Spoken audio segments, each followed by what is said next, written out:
It's been good. Yeah, we've been married since May. We got to figure it out. I've heard this quote from a lot of married people. Oh, my significant other makes me a better person. I don't know if either of us are doing that for the other. I think my wife and I make each other one normal person, if that makes sense. Like, between us, there's a normal human being right here. Separately, I don't think we should be allowed to vote, quite honestly. But together, give us one vote. Who can we hurt? You know? What I mean by that is, like, we balance each other out. There's some things she's bad at that I'm good at. There's some things I'm horrible at that she's all right at. And there's, like, a normal human being right here. Like, my wife, for example, is a hypochondriac. Every morning, she wakes up with a brand new disease. Brand new. It's very exciting in our household. We'll just wake up, and she'll be like, oh, my God, do you hear that? What is that? And I'm like, huh? And she'll hold it to my ear. Do you hear that? What is that? And I'm like, I don't know. She's like, was that there yesterday? And I'm like, I don't know. We didn't do this yesterday. I don't have yesterday's wrist noises cataloged in my head to compare to today's wrist noises.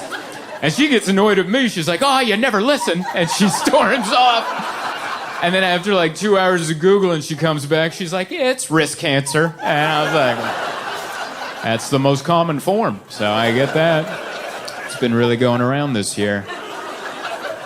So that's who my wife is. My wife's a bit of a hypochondriac. And me, I've had a pain in my left testicle for 6 years. And I've just been riding that out. You see what I mean? There's like a normal human being right here. Between this, there's a normal person right here. She's over here going, oh my God. And I'm over here like, yeah. Everything's fine. That's fine. Just a little bit of humidity today. That's all that is.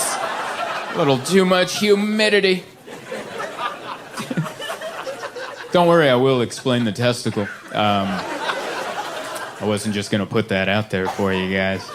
Here's why I never got it checked out. I have a 7-day rule. If something hurts on my body, I give it a week. If it still hurts after a week, then I go get it checked out. The problem with this testicle pain is it would last like a day or two, then stop, and then come back a week later, but I'd start my clock over again. And I just realized this year, I've been doing that since 2018. And I told my wife in February about this, and she goes, oh my God, you're getting that checked out immediately. So I tried. I tried to get health insurance in February. And, yeah, did you know you can't? Did you know it's unavailable in February? I had no idea. I called like an idiot. I was like, one health insurance, please. And there was a lady on the other end like, what? You missed it. And I was like, the health insurance? She's like, yeah, it's over. And I'm like, why'd you even answer the phone? Like, shouldn't this be a recording? Why are you making me feel worse about this? And she's like, yeah, you didn't see the commercials? It's open enrollment. Open enrollment is from Thanksgiving till the end of January. You missed it. Didn't you see the commercials? And I'm like, yeah, I saw the commercials, but I didn't know there was a hard end to the open enrollment. I thought it was an advertisement. You know, because you know who else has open enrollment specials in the beginning of every new year? Gyms. Every gym in the country around the beginning of the new year is like, hey, $10 a month, get your big asses in here. You can hop on the elliptical. That doesn't mean you can't sign up in February. It just means it's going to cost a little more. And she's like, yeah, well, we meant it. I was like, all right, so what do we do now? She's like, I don't know, call back in November. And I'm like, but my testicle hurts now.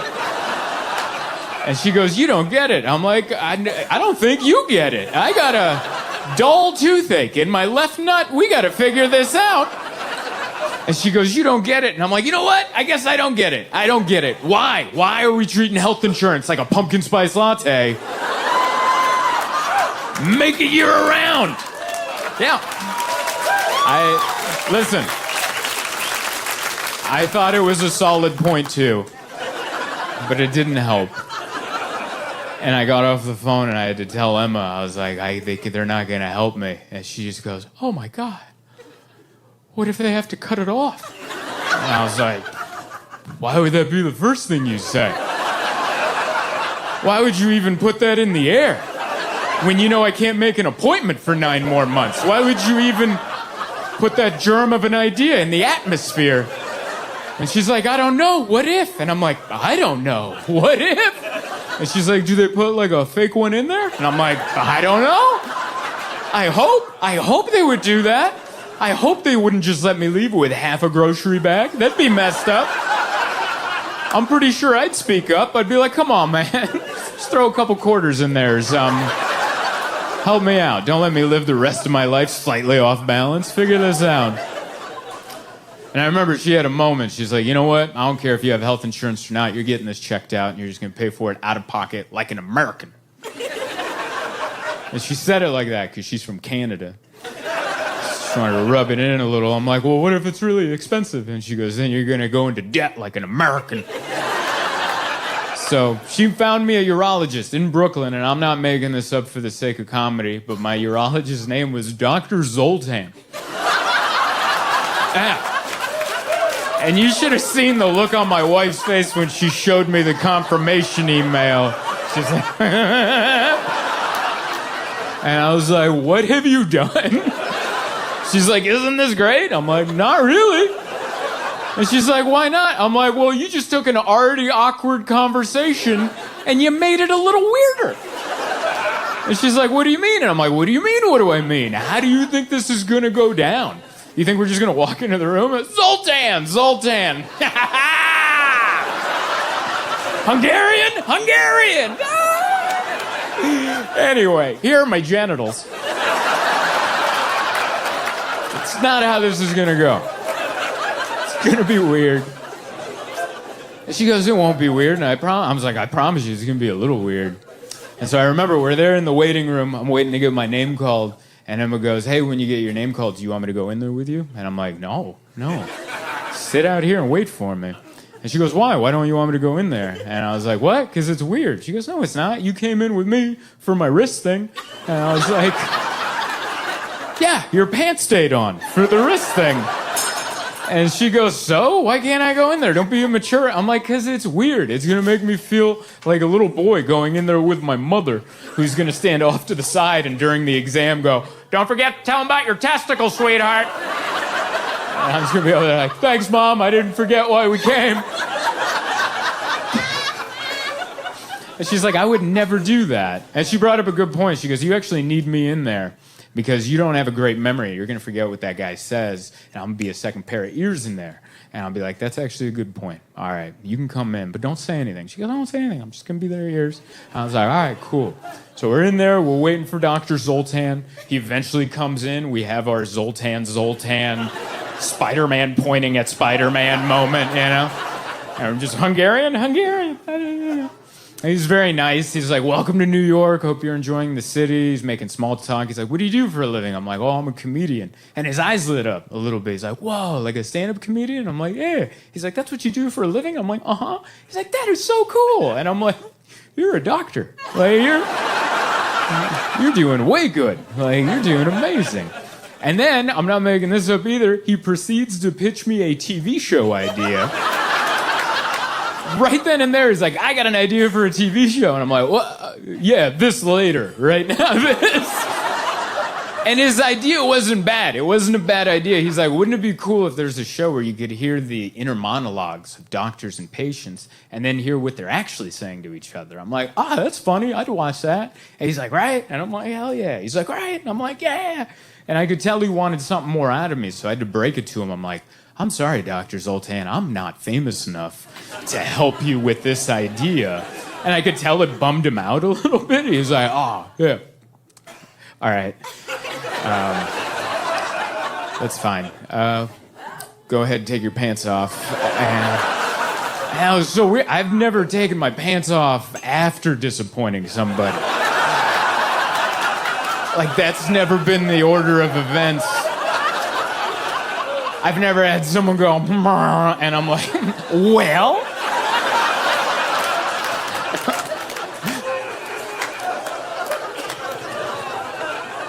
And so we're already off to this weird start. So I got my pants down by my ankles. I'm in a good power stance. Feet shoulder width apart, knees slightly bent, ready for anything. And Emma's behind me. She's kind of got a rough view. And doctor's in front of me, worse view. And he's down there giving me the exam. He's just kind of feeling around. He's not milking me, but this is what he was doing.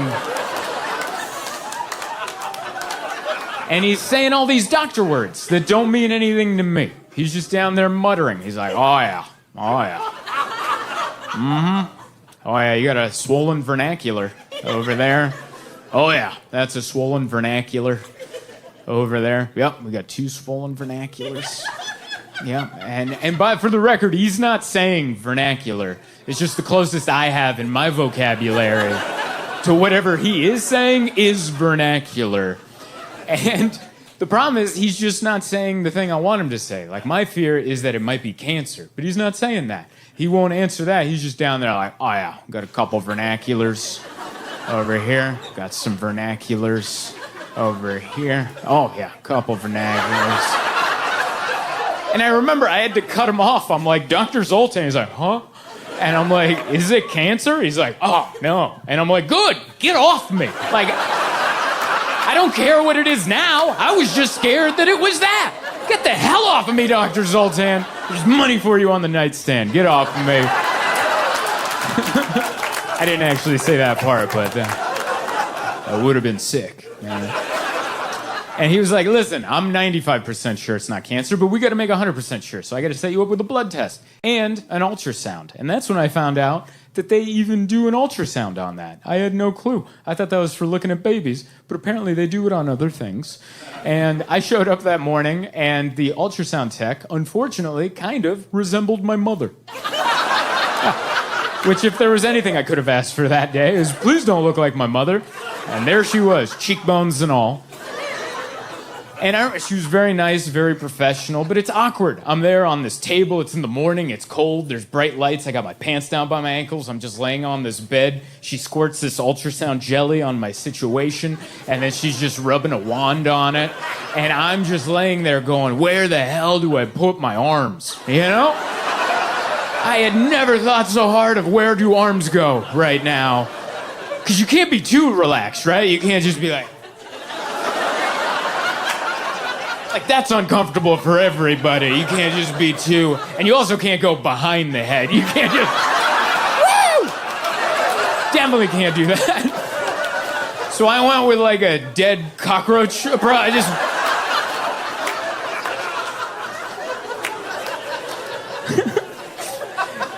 And she's just down there.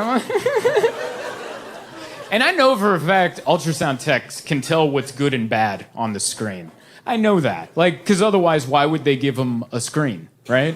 Like, if they don't know if it's good or bad, just have them, well, I don't know what's going to happen. Hopefully this means something to somebody. Because I asked her, I'm like, how are things looking? And she goes, oh, I'm not allowed to say. That's out of my jurisdiction. And I was like, really? She's like, yeah, the doctor will call you. And I'm like, well, can you give me a hint? And she goes, no, I really can't say anything. I'm like, you don't have to use your words. Just give me a look, you know? Just like a... Or a... Like, just... something so I'm not in my head, you know, until I get this phone call. And she goes, I really can't say anything. You'll find out. The doctor will call you in 2 days. So I had 2 days to be in my head, which is a horrible place to be. 2 days to just be in my head going, what if what he thought was a vernacular was something else? And so the day finally came. Dr. Zoltan called me. We had our moment. Yeah, Zoltan. Yeah, this is Zoltan. And then I just cut him off. I'm like, hey, man, just tell me, is it cancer? And he goes, it's not cancer. Stop thinking that. And I'm like, thank God. And I was like, all right, so what is it? He's like, well, you have 2 swollen vernaculars going to both of your testicles. And he's like, I think that's what's causing you your pain. And I was like, all right, so what can we do about it? And he's like, I don't know.